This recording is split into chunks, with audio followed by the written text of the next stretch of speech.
Hi, Ben here, and welcome back to the workshop for another Work in Progress Wednesday. So today I'm working on, well, lots of different things as always. So I've got some handle scales prepared here and also some of their G10 liners. So this is basically where I do my sort of glue up really. I found these amazing non-stick mats that are actually designed for cooking. They're like baking sheets, but that stops my industrial super glue sticking my handle scales to the bench. So I've got one set that I glued up yesterday and I've got quite a few to glue up today, so I'll be doing those. But same technique I actually use for preparing the Firesteel blocks. So this is the same handle material, and what I do is I bond a sort of corresponding coloured liner in there so that the Firesteel will basically match the handle of the knife. So I've glued up quite a few of these desert ironwood ones with the nice striking blue liners, which are actually for the Stafford signature knives. So these are all going to go with the knives themselves. So they look pretty ugly at this stage. I've already cleaned one up so that I've got it nice and square, and that's going to allow me to mark out the sort of hole positions. And the actual Firesteel rods that we use, these are actually like the genuine Light My Fire Army model Firesteel. So it's about 9mm in diameter, and they work really well. You get very consistent sparks off it, and it burns really good and hot, so perfect for getting your fire going.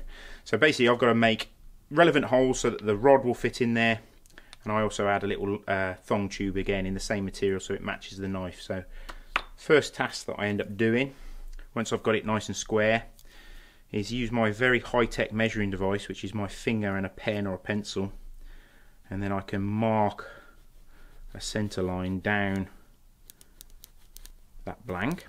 So I'm just using my finger as a guide basically, and I want to make sure that the thong tube comes in maybe about 1 centimetre in from the end, and then I'm also going to mark the centre where I want that actual Firesteel rod to go as well. So that's going to go in there just like so. So now I've got those lines marked out, I can take it to the pillar drill and we can start drilling some holes in it. So come over to my pillar drill setup, and the actual material that I'm using for the thong tube on the Firesteels is 6.5, well it's actually 1/4 inch brass tubing in this instance, but I use a 6.5mm drill, and that seems to give just enough clearance so that you can get it in there easily. You can also get some glue in there, so I'll turn that on. Line up the mark that I put on earlier. Just spot it, make sure that it doesn't skip off the material. And then with desert ironwood, it's a very oily material, so you have to actually drill it really quite slowly and keep clearing the drill, otherwise it just bungs up your drill bit. So you can see I'm halfway through. Look, I'm bringing up that G10 liner, and then carefully just keep drilling until it comes out the other side. And again, you want to go slow because you don't want it to burst out and damage the rear side of the handle material. So you can see it's all sort of starting to cake up in the actual drill bit itself. So that's drilled that hole, so that will allow that thong tube to fit in easily. But I'm not going to put that in there until I've drilled the next hole, which is for the Firesteel itself, because I want this still to be nice and square. So we'll take that over to a different setup where I've got a nice vise so I can hold it really nice and square.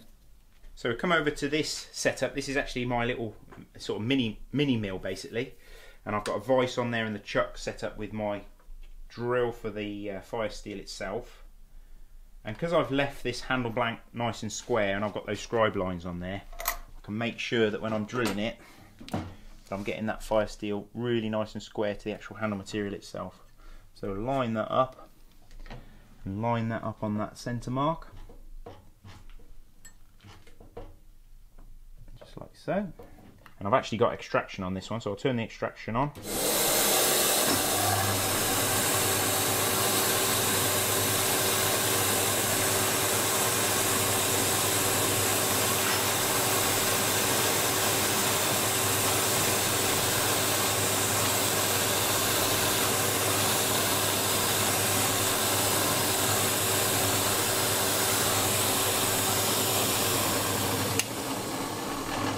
So I've drilled into that handle block, and it's probably a good centimetre deep now, so that's plenty deep enough for the Firesteel to stick in there.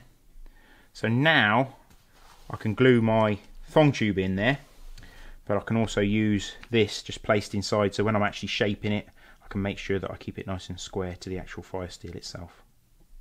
So we've come through into the grinding room, and I've got my Firesteel handle with the thong tube glued in now, but I haven't glued the Firesteel in because it's important that I need to be able to shape the front of this, and obviously if I've got that glued in, I can't get to it. I'll just end up grinding the Firesteel itself.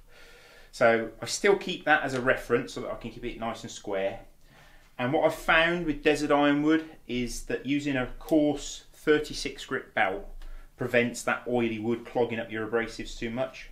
Normally I'd start shaping a knife with maybe a 60 grit, but the 36 grit will really start to chew off that oily desert ironwood. So I've got my mask, I'll stick that on, turn the extraction on, and I'll start to use the contact wheel and the platen of the radius master to actually shape that Firesteel.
So we've come out of the grinding room. This has been taken through the grits, and I've finished at about a 400 grit on the actual belt sander.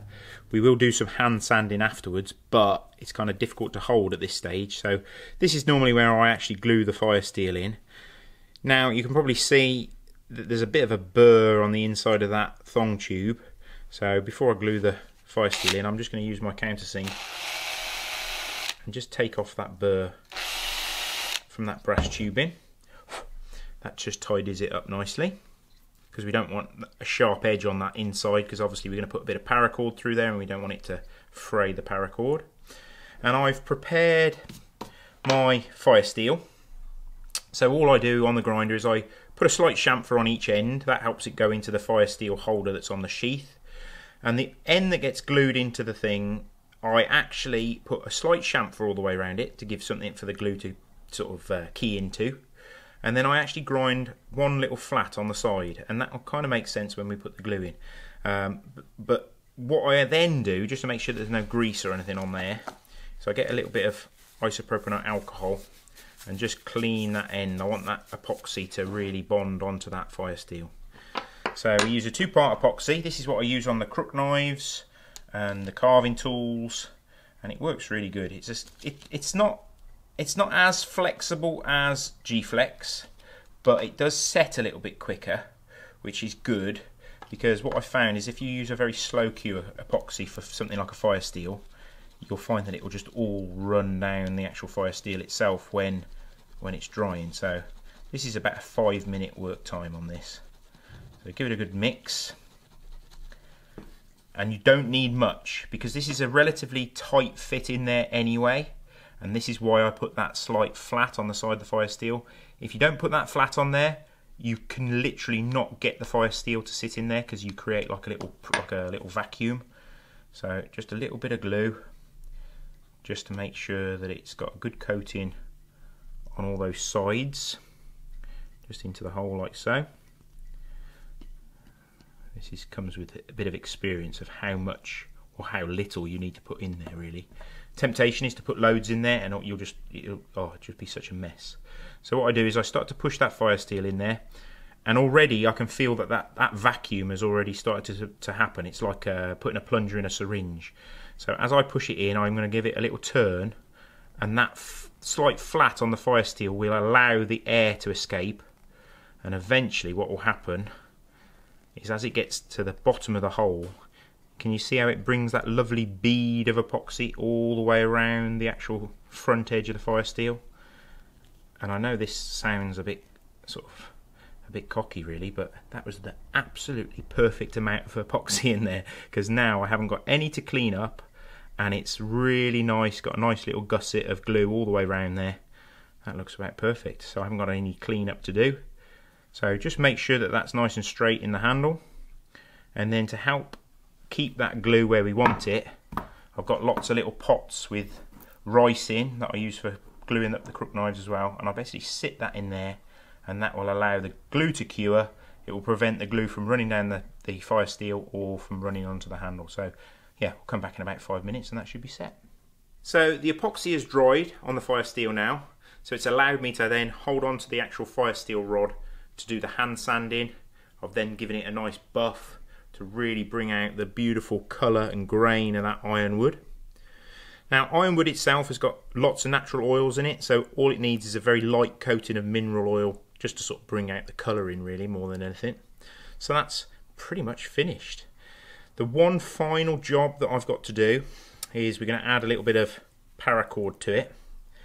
So we slide that through that thong tube, and I'll talk you through some of the reasoning behind the design of this particular Firesteel. So we shape it so it's really comfortable, gives you a good secure grip when you are actually using the Firesteel. So it's got this nice sort of plunge line to it, so it sits between your thumb and forefinger, so very comfortable. Obviously they have it, having that coloured liner ties it into the same theme as your knife, but having that lanyard tube and this bit of paracord, the way that we fit our Firesteels to the sheaths, so this is one of the sheaths that Lois has made, and that's got the Firesteel holder actually integral to the knife sheath itself. Now these are a really nice positive fit anyway, but obviously as you use your Firesteel this might come a little bit looser, but we put our Firesteels in this way round, and then we're going to adjust and tie this knot at this top end so it's a really tight fit. So you basically have to loop that string over to ensure that it's not going to come out with wear over the years. So you adjust that little knot so that it's a good tight fit. Now we had a question the other day, somebody said why do we have our Firesteels in this way round on our knife sheaths, and I thought this was a good time to actually explain it as well really. So for my thinking, you're going to be using your knife far more than you're going to be using your Firesteel. So if you had the Firesteel with the handle sticking up here, it would really interfere with how that knife is drawn from the sheath. Like I say, you're going to probably be using your knife 90% of the time and only 5% of the time actually using the Firesteel. So I've adjusted that knot so that you've got a good tight fit on there, and when you come to use your Firesteel you just flip that string over the top, and then obviously you can withdraw the Firesteel. Now like I say, this is a Light My Fire Army model, and they come with this sort of protective coating on there, so when you come to first use the Firesteel it'll take a few strikes before you get through that coating, and then you'll be able to expose the Firesteel and it'll be good to go. So that's a beautiful desert ironwood Firesteel with this striking blue liner that ties in to the same blue liners that we've got on the knife as well. So this Firesteel will go with this knife, and obviously that blue theme runs right through on the Ed Stafford signature knife. So we've got the blue liners on both the knife and the Firesteel, and then Lois has put this really beautiful blue stitching on there as well. So all in all, I think it makes a pretty impressive package. So you've got your bushcraft knife that's got a really nice positive fit in the sheath. We'll pop the Firesteel in there as well, and you've basically got everything you need to go out into the woods to be able to make a shelter, make a fire, pretty much all your survival needs really. So that's what we've been working on this Wednesday. Hope you've enjoyed seeing some of the other little jobs that we do in the workshop other than just making knives or the extra bits that go alongside it. So remember to subscribe to the channel, and we'll see you next time.